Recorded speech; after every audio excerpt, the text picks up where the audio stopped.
Eu agradeço, um abraço a todos, um abraço aí ao meu amigo João Fernando, que acabou de chegar aí. Tá aqui, nosso analista de investimentos. Estamos juntos, Valeu. Forte abraço. Um abraço. 8h30, pois é, o João Fernando desembarcou agora há pouquinho, né? E já está conosco aqui, para daqui a pouquinho falarmos de investimentos, né, João? Bom dia.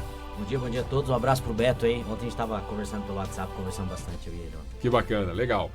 Voltamos já, né, com muito mais no Independência 92, Bolsa de Valores, tá? Daqui a pouquinho o João Fernando falando sobre Bolsa de Valores conosco. O Alexandre está passando? Alexandre Garcia, bom dia. Amigos e amigas, 8h37 já, nesta manhã de sexta-feira, João Fernando Silva aqui, analisando neste momento a Bolsa no Brasil e no mundo. João Fernando, diga lá, temos novidades? Bom dia de novo, bom dia a todos que estão nos escutando, pessoal da bancada aqui. Temos novidade, Bovespa batendo recorde de novo, ontem bateu 188 mil pontos, né? E aí eu quero trazer um disclaimer para vocês aí da relação da Bolsa com o dólar, porque querendo ou não, né, pessoal, tudo que a gente faz, tudo hoje ele tem paridade com o dólar, né? Então não adianta, quando você está falando de investimento, não adianta você ter uma rentabilidade muito alta na tua moeda local, né? Por exemplo, a Argentina no governo Kirchner, a bolsa lá estava batendo recorde todo mês, mas por quê? Porque a moeda estava desvalorizando, né? E tem um estudo bem interessante que eu estava vendo essa semana, que a nossa bolsa agora, o recorde da bolsa, hoje nós estamos com o recorde nominal, mas o recorde realmente em dólar para a bolsa, que é o que realmente importa para o investidor, ele foi batido em 2008, um pouco antes da crise do subprime americano, né? Na época, 2008, era governo Dilma, né, aqui no Brasil? Era Lula 2, né, que ele falou da marolinha, é verdade, né?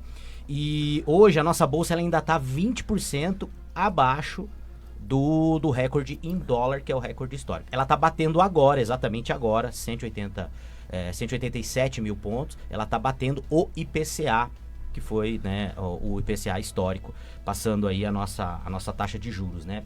Então, assim, pessoal, isso mostra que realmente a gente precisa se preocupar com o dólar, né? Que muitas vezes as pessoas que estão aí, principalmente quem está entrando no mercado de investimento, acaba não entendendo isso. E aí, quando você vem para o Brasil, você olha assim, nossa, mas eu vou investir no Brasil, a Selic está pagando 15%, tem empresa aqui que paga 7% de dividendos, você vai para os Estados Unidos, as empresas lá pagam menos dividendo, paga 3%, 4%. Mas você está exposto ao dólar, que historicamente ele desvaloriza muito menos que o real, né? Exatamente, olha só, tudo isso aí, né, vale a pena analisar, né, porque é o nosso dinheiro, né, o nosso dinheiro, o seu dinheiro, que você precisa cuidar, né, mas para saber cuidar tem que estudar a parada, né, João? É isso aí. E aí outra coisa, pessoal, bem interessante que eu quero dizer para vocês aqui, eu tô falando isso há bastante tempo, mas não é recomendação, que é o seguinte, pro ano que vem nós temos 3 cenários, tá? Primeiro cenário, esse governo continuar, né? Tomara que isso não aconteça, mas é uma possibilidade, ele continuar, e aí ele continuar fazendo o que ele está fazendo, né? Vai ser reeleito e vai continuar gastando mais do que arrecada e o Brasil vai ficar cada vez pior. Esse é um cenário. Segundo cenário, que é o cenário mais improvável, é este governo ser eleito e o ano que vem ele colocar a mão na consciência e frear os gastos e realmente a gente ter um freio nos gastos. E o terceiro cenário, né, que é o cenário que acho que todo mundo aqui na mesa concorda, é que esse governo acabe saindo e o próximo governo que assumir vai assumir um abacaxi, vai assumir uma bomba e aí ele vai ter que frear os gastos, vai ter que segurar, né, vai ter que ter freio de qualquer jeito. Bom, nesses 3 cenários, pessoal, uma coisa é certa que vai acontecer. O Brasil vai passar por recessão. Não tem jeito. Nos 3 cenários o Brasil vai passar por recessão.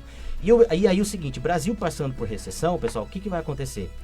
O investidor vai sair do Brasil, né? No primeiro momento, pode ser que ele volte depois, mas o dólar vai explodir. Aí eu trouxe aqui, só pra gente, trouxe uma colinha pra vocês. Em 2011, nós estávamos no governo Dilma, tá? O dólar tava 1,67, tá? No auge da crise do governo Dilma, o dólar explodiu pra 4,16. Quando ela saiu, o dólar foi pra 3,47. Mas veja bem, 1,60 para 3,47. Quando o Temer assumiu, 3,47. A mínima do governo dele foi 3,06 e quando ele saiu, né, que entregou pro Bolsonaro, dólar 3,87. Vamos lá.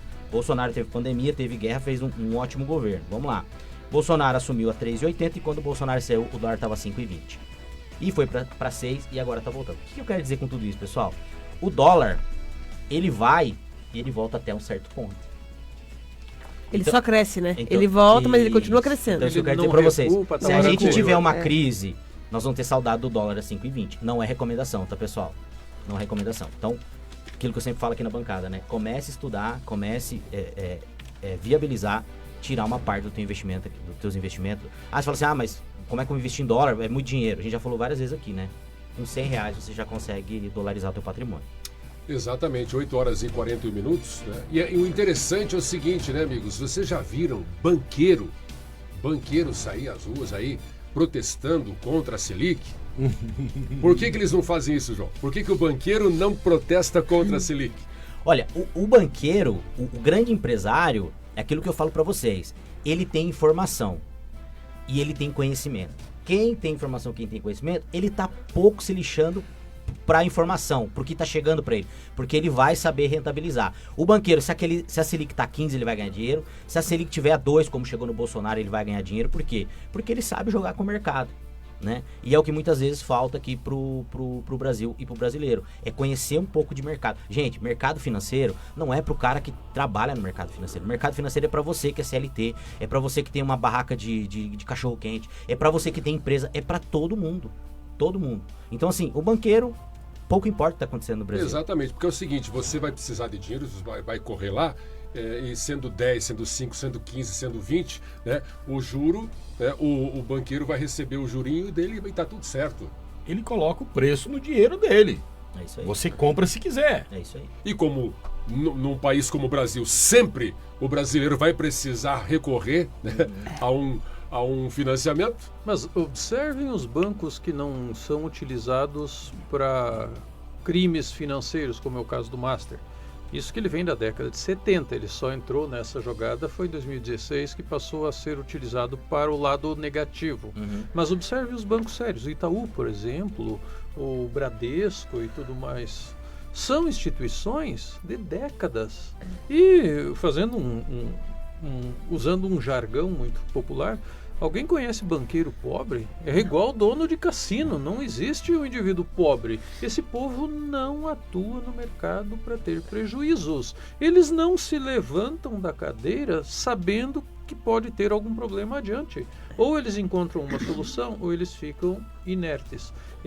Aquilo que o João falou, eles estão bem informados, vão continuar sempre muito bem informados e estão 2 passos à frente daquilo que vai acontecer amanhã ou depois de amanhã. E qual é a diferença entre esses bancos que o Dr. Ismar citou e o Banco do Brasil, que está em queda?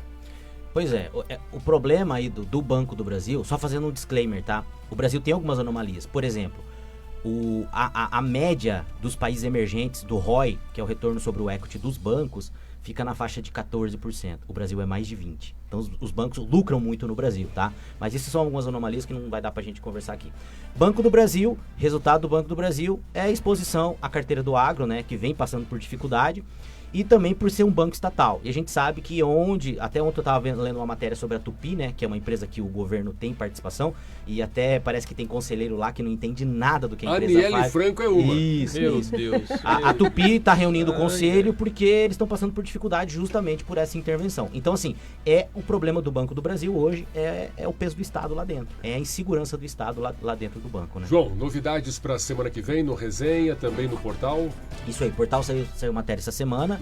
Eu não olhei se já foi publicada, mas eu mandei lá no grupo. E segunda-feira, 13h, eu espero vocês aí no Resenha de Mercado. Grande abraço, João. Muito obrigado. Valeu, gente. Final de semana abençoado. Valeu, 8 horas e... Quando se fala em máquina pública, a gente não pode esquecer dos Correios. A única empresa sem concorrente que consegue ir à falência no país tem que ser no Brasil. Né? Por quê? Ó por quê. Mas o Lula conseguiu fazer a escola dele ser rebaixada no carnaval. Foi a primeira vez que eu ouvi falar de Lula em uma escola e ele já reprovou a escola. Veja bem, a escola caiu com quase 10 milhões de ajuda de 9.800, se não me engano, né, Emerson?